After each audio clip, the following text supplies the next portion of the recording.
Today we're going to be using Net Station to analyze some EEG data.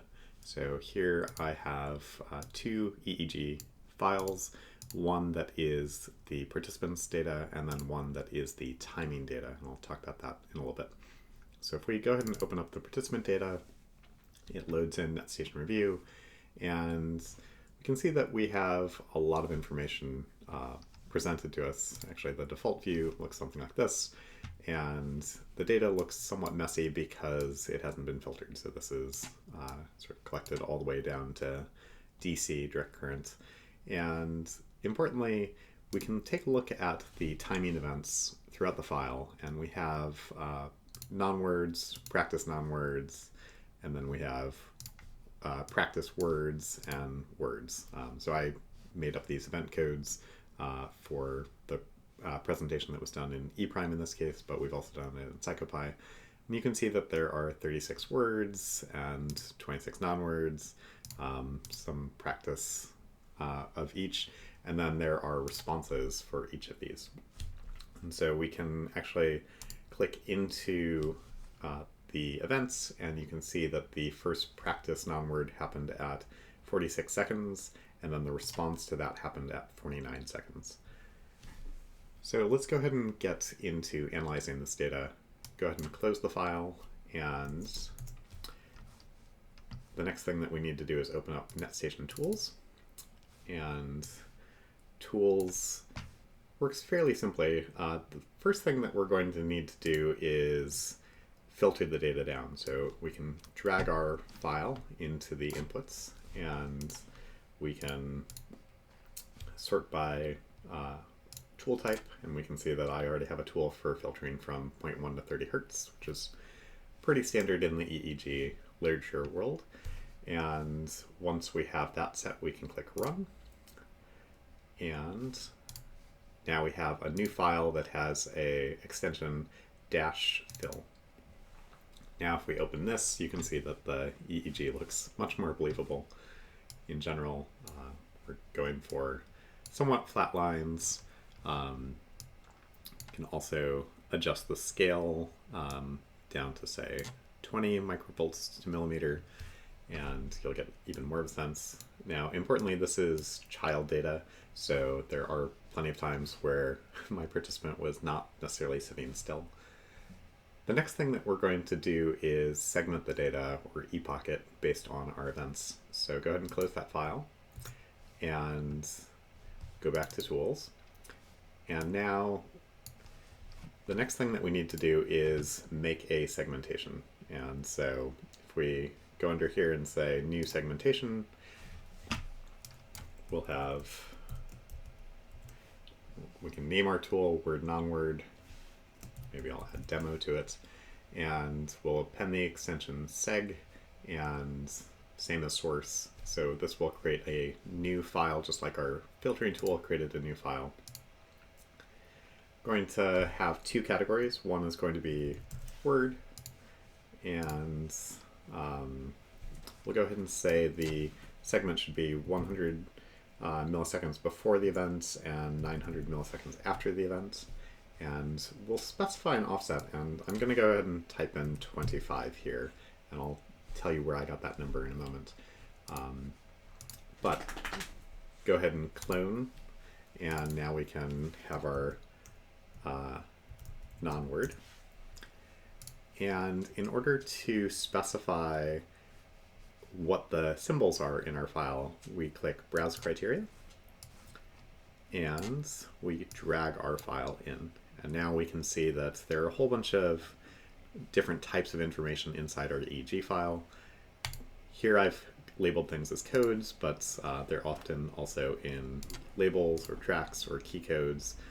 Key codes are nice because then you can literally specify which trial you want to look at. Labels if we have it, or specs if we have it.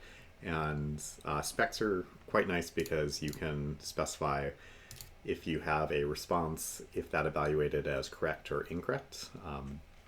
So really a lot of possibilities. But for now, all we're going to do is specify word and non-word. So I've got word selected over here, so I can just drag this in.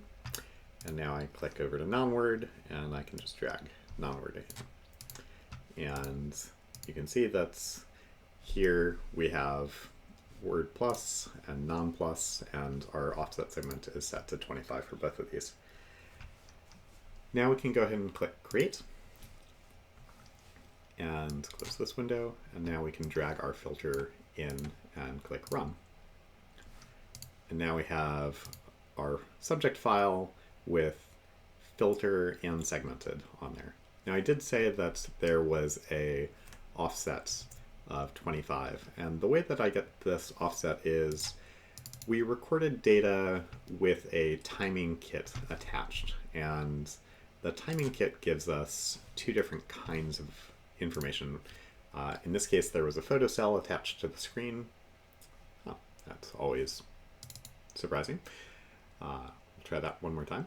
In this case, we had a photo cell attached to the screen and then had the device communicating just as we would with TCP/IP events. And so whenever the stimulus actually appeared on the screen, we got this din, and then we had the event. And you can see that there is a difference between that din and the event, and that is what we have as our actual offset. Now, you don't have to go through and calculate between all of these and try to figure out what they are. There is a handy-dandy program for doing such a thing, and it is called this event timing tester. And so we can drag our timing file into here, specify our din, and then specify that we want to look at, say, non-words, and we can create a timing table. You can see that this isn't necessarily perfect because sometimes dins didn't come through, but for the most part you can see that the number here is 23, 24, 25. I would say probably 24 is more appropriate than 25, but we're going to go ahead and use 25 for now. This is true milliseconds, not data points. And so given that this data was collected at 250 hertz, that means that we have a data point every 4 milliseconds. So ultimately, we're not going to necessarily have the precision. We just want to stay within a data point. Obviously, if you're collecting data now, we're probably collecting at 1000 hertz, and so we can get considerably closer. Even if you're off by a millisecond or two, it's not going to push you to that next data point. So let's go ahead and open up our segmented file, and now you can see that we have, well, in this case, just one segment. We can uncheck this view as categories, and then you can see that everything is divided up considerably different. I'm going to go ahead and adjust my scale to 20 microvolts to millimeters again, and you can see that the file is now somewhat manageable, where each of the things between these two green lines is a segment of roughly a second, 100 milliseconds, well, exactly a second, 100 milliseconds beforehand and 900 milliseconds after. And can tab through the entire file. And across the top, we have our events, non-words, and words, and this is a semi-random setup and design. The next thing that we want to do is go back to our tools, and we want to do artifact detection. And actually, before we do artifact detection, let me just talk about this one other thing. Whenever we look for artifacts in EEG, the way that we do that usually is by looking at either the total number of channels or the eye channels. So this is the electrode on the nasion. This is to the sort of right and left, depending on if you're looking down at the top or directly at the subject, of their eyes. Sorry, these are below the eyes. 8 and 26 are next to the eyes. And so we can use these sort of pairing of electrodes, 127 and 23, 126 and 9, or 8, to sort of look at voltage changes either above and below the eye, which would symbolize blinks, or to the sides of the eyes, which would represent eye movements, sort of saccades. And we can use those sets of electrodes to give us information about which trials to throw out. Now, it gets a little tricky, obviously, if we have bad electrodes for those eye channels. And so if we look at, say, electrode 128, you can see that that channel is a little bit funny, even when the rest of the EEG is stable. And if I hover over this particular channel, you can see that this is 122, and I can click on it and it will highlight in red. And I can use this highlighting to just give myself some reassurance that perhaps that channel is bad throughout the recording, or perhaps it's only bad for some segments of it. But in this case, 128, I feel it pretty strongly is just bad. Maybe we didn't have great impedance on it. We could always check the impedances.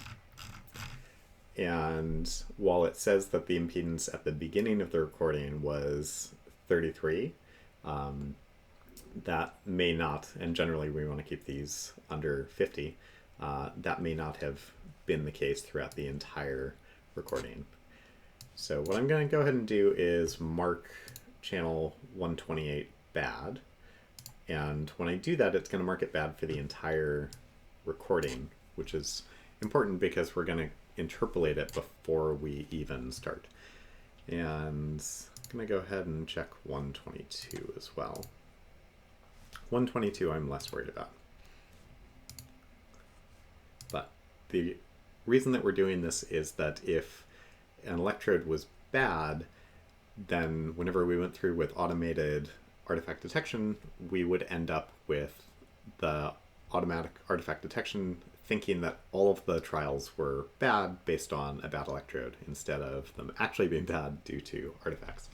So now that I've marked 128 bad, I can close the file and I can drag my file back in, and there's this bad channel replacement tool.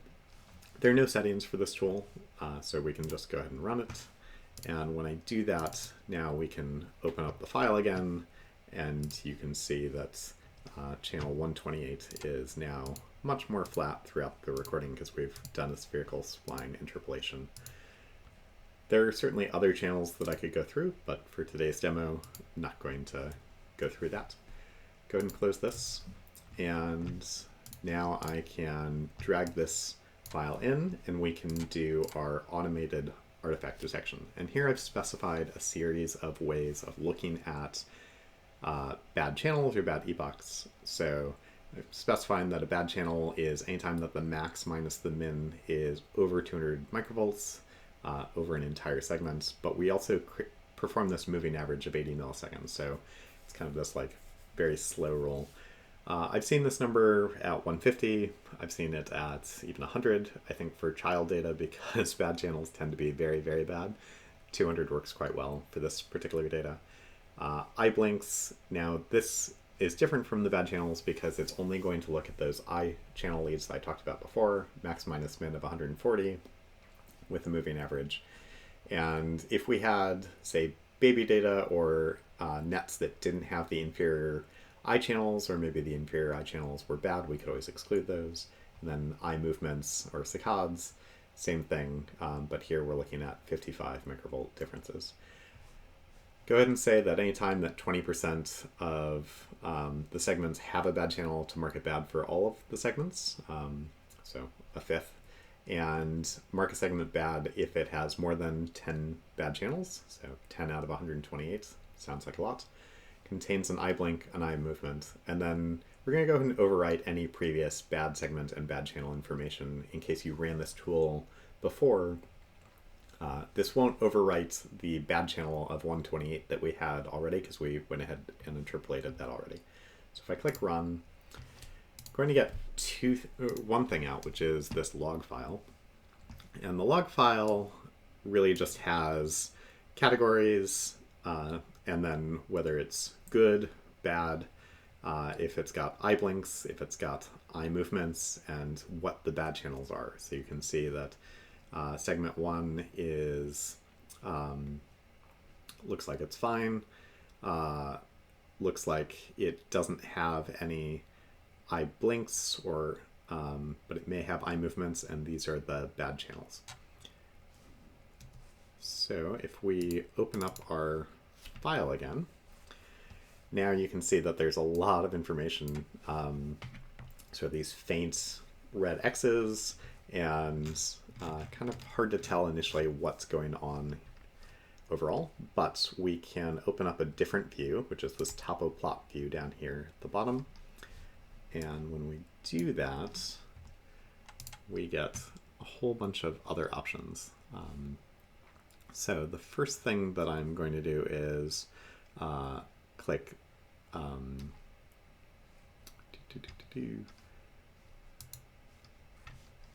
ahead and go back to the very first segment, and let's go ahead and expand this a little bit more so that we get a good idea.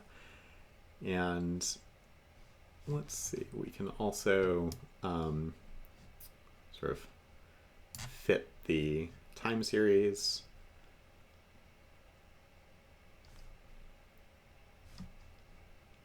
And we'll turn view as categories on. So view as categories, now you can see that we just have one segment here, and in this case it tells us we're in the very first word segment, and it's very, very clear that it is bad. And the reason that it thinks that it's bad is that there is an eye movement. And if we go to our next one for first non-word, it also thinks that this one's bad, and the reason that it thinks it's bad is for an eye blink. So again, down here, go back to word, and we can go to the next one. It thinks that there's eye movements. And here is the case that is pretty obvious of why it's bad, because if you look at both the EEG and also the topo plot, you can clearly see like everything was kind of flying off the charts in this case. Here we have a good segment, bad. Now, I might disagree with some of these judgment calls, and I can certainly at any point say, actually, I think that this is good. So I can click good, and then I can continue on to other trials. Same thing here. And I find that it's useful to kind of look at both what's going on in the EEG and also the topo plot EEG, because they're just two different views of the same thing. And you can see that like 109 was acting a little funny and 125 was kind of out of range, and it looks like 126 was as well. And I might get slightly more relaxed about some of these if all of my data is looking like this. I might try to adjust my viewpoints. And again, this is child data. For adult data, you can always, ask your participant to calmly stop moving quite as much. Children are slightly less compliant on this. In any case, we can run through all of our segments, and we can do the same thing for our non-words. And you can just get a sense for what the data kind of looks like going forward.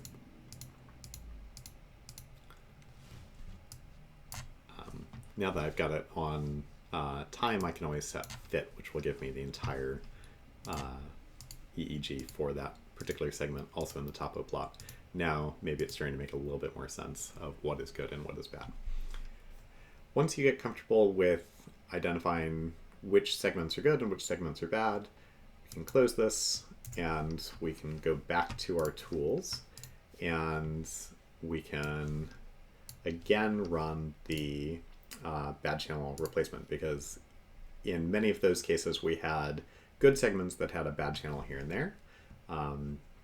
So we'll go ahead and run that, and now we have a BCR, and if I was to open that, you will see that we still have good and bad segments, but within them we have interpolated at least some of the bad channels. So if you look at this good segment, we have interpolated the bad channels in this good segment. The next thing that we need to do is do a baseline correction. So our baseline is 100 milliseconds before the time zero, and it's 100 milliseconds long, because again, it was 100 milliseconds pre-stimulus and 900 milliseconds after. I can go ahead and run this.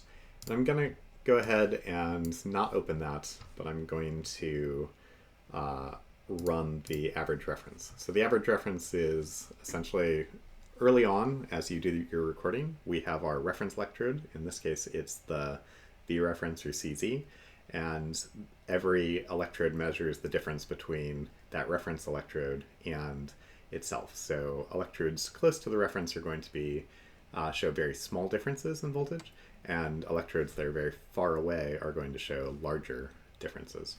And going to go ahead and click average reference here and save. And now when we run this tool, we're going to get a file that ends in _ref, and that's just going to re-reference the data away from that single point reference. Then the last step we have is to just create our average, and we're handling source files separately. We only have one, and we're handling separate subjects separately. Again, we only have one. Go ahead and run, and now we have this average file. So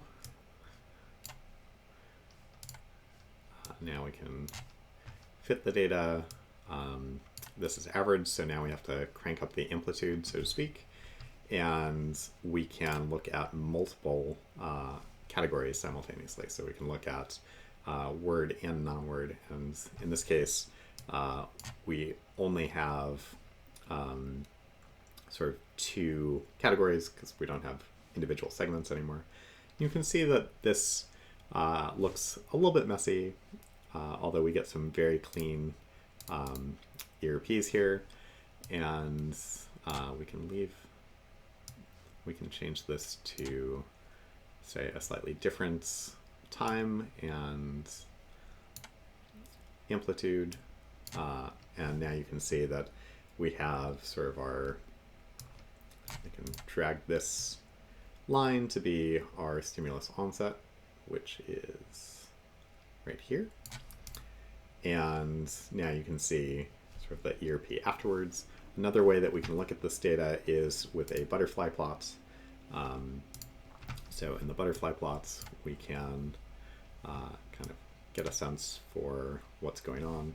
Here again is our stimulus onset, and then if we want to, we can always go here. So this is our P50, and our next big one would be sort of our N100 for visual task, and then we have around 200 milliseconds P/N2, and then so on and so forth. So this is a very simple, they were presented with a word or non-word, and then they had to click a button if it was a word and a different button if it was a non-word. So this kind of takes us through our processing for one particular subject.